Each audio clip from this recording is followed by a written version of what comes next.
Bonjour. Alors aujourd'hui, pour ce premier épisode, je vais vous remettre un peu dans la situation, le contexte. Nous sommes en période de vacances scolaires. Je travaille dans un magasin d'alimentation biologique. Donc, la thématique de cet épisode sera les vacances scolaires. Tiding!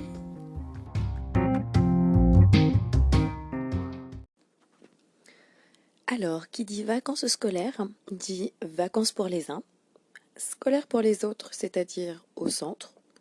Et il y a la troisième catégorie qui est les vacances chez papy et mamie.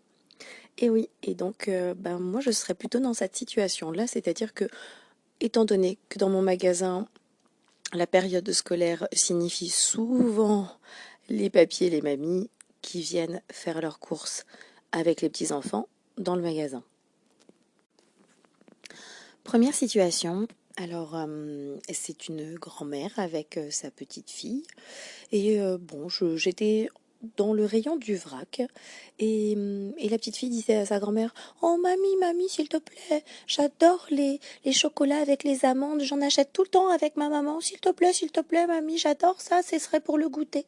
Et puis il y a la grand-mère qui fait: «Non mais attends ma chérie, il faut faire très attention, il y a des allergènes dedans, je ne peux pas acheter ça comme ça, il faut que je demande l'aval, la permission de ta mère.» Alors la petite fille dégoûtée, elle fait: «Non mais mamie, je te jure mamie, j'ai déjà acheté ça avec maman, je te promets.» Et donc moi j'écoutais ça, hein, là j'étais spectatrice de la scène, ça m'arrive aussi. Et, euh, et donc la grand-mère essayait de téléphoner à sa fille, donc à maintes et maintes reprises. Et, euh, et donc elle dit: «Non, ma chérie, tant que ta mère ne m'a pas dit oui, je n'achèterai pas ça, ça pourrait être très dangereux, tu sais.» Donc la petite fille, bon, elle attendait patiemment, franchement, elle a été vraiment très très mignonne face à la situation. Et sa grand-mère, le téléphone salvateur sonna. Et donc sa fille donc a bien validé l'achat des amandes en chocolat noir. Et, euh, et donc la grand-mère a pu dire: «Voilà ma chérie, j'ai la confirmation de ta mère que tu peux acheter et manger ces chocolats.» Et je me suis dit: «Ouh là là, la pauvre petite fille, on va dire que sa grand-mère ne fait absolument pas confiance», ce qui peut être effectivement possible, surtout si elle a des allergies qui sont connues. Effectivement, faut faire attention. Mais je me suis dit: la pauvre petite, elle était toute mignonne, toute sage, sa grand-mère lui fait pas confiance d'iota. J'ai dit: «Ouh là là, la pauvre, les vacances vont être peut-être un petit peu longues pour elle.» Deuxième situation, encore une grand-mère. Alors je ne sais pas si les grands-pères pendant la période des vacances sont punis ou je ne sais pas, mais c'est souvent les grands-mères. Et donc là c'était une grand-mère avec son petit-fils. Donc là le petit-fils était vraiment petit, je dirais. Et c'est simple, on l'a entendu dès qu'il est arrivé, hein, c'est-à-dire une corne de brume, une alarme, l'alarme générale nationale, hein, ça c'est à peu près le son qu'émettait ce petit enfant. Donc bon, bref, ça on va dire que c'est assez classique. Et puis en fait, plus je me rapprochais du petit garçon et de sa grand-mère, et plus en fait j'entendais que ce petit garçon était déjà un grand fan de mantras. Parce que je ne sais pas si vous connaissez les mantras, mais on répète en fait souvent la même phrase. Et donc lui, son mantra, c'était Mamie, mamie, les petits Suisses, mamie, les petits Suisses. Mamie, les petits Suisses, mamie. Il y avait voilà, ça changeait de temps en temps, mais c'était toujours les petits Suisses. Donc après, je me suis rapprochée. Bon, la grand-mère, elle répondait pas trop hein, à ce mantra. Je pense qu'elle ne comprenait peut-être pas les petits Suisses, ce que ça voulait dire, je ne sais pas.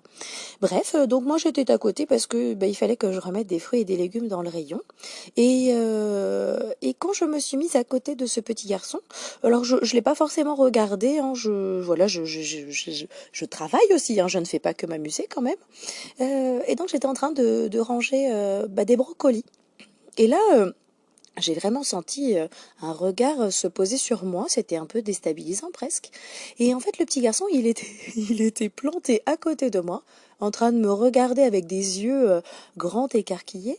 Et, euh, et je me suis dit, waouh, en fait, la kryptonite, elle existe en fait sur Terre. Eh oui, oui, oui, oui, oui, oui, oui, ça s'appelle des brocolis. Les brocolis, ça peut faire taire un enfant. Eh oui. Euh, J'étais en train de les ranger, hein, et il a été subjugué. Alors, je ne sais pas si c'est subjugué ou terrifié à la vue du brocoli, mais je me suis dit, waouh, en fait, voilà la solution. Quand j'ai des enfants qui sont un petit peu turbulents dans le magasin, je vais sortir ma botte secrète. Attention les enfants, je veux dire, je vais sortir les brocolis. Là, ça va vous faire tout drôle les petits gars, hein. La kryptonite des enfants, c'est le brocoli, donc faites attention. Je pourrais dégainer le brocoli quand je veux, hein. Donc, donc voilà. Donc je ne sais pas si je vais tenter l'expérience si ça se présente, mais je pense que je vais y réfléchir très fortement. Oui, ça c'est sûr. Alors pour finir, si j'ai un petit conseil pour nos papiers et nos mamies qui sont contraints de garder leurs petits-enfants, ce message peut-être s'adresse aux grands-mères éventuellement, avant de partir en course. Voilà, vous avez le papy qui est à la maison. Et, enfin, si vous avez le papy qui est à la maison. Si il est un peu sourd, ça c'est tout bénef pour vous. Donc à la limite, ce que vous dites à vos petits-enfants, petites filles, mon petit chéri, mamie elle a besoin d'aller faire des courses, je dois chercher des tomates, des carottes, voilà, rien de très très excitant hein, pour toi. Alors ce que je te conseille, tu vas aller voir papy, tu vas lui dire, papy, branche la PlayStation, parce que papy il a plein de stations de radio, il n'y a pas de problème, tu vas pouvoir y aller, tu vas pouvoir t'amuser. Après, si tu veux jouer à, je sais pas, Fortnite, hein, c'est ça Fortnite, For You, For Me, Fortnite, oui, mais il n'y a pas de problème, papy, il connaît un petit peu la chanson. Et éventuellement, si tu veux jouer à Roblox, bon, papy il a des blocs, hein, bloc 1, bloc 2, bloc 3, dans le jardin, il n'y a pas de problème. Donc, tu attends que mamie, elle passe la porte, elle ferme à clé la porte, je mets la voiture en marche, tu vois que mamie commence à partir, et là, seulement, tu vas voir papy et tu vas lui demander tout ce que tu as envie de faire, d'accord? Mamie, normalement, devrait rentrer à peu près dans une demi-heure. Il faudra compter à peu près 2h30 pour que je revienne, mais comme tu n'as pas trop de notion de temps, ce n'est pas trop grave, mon petit chéri. Voilà, donc ça c'est...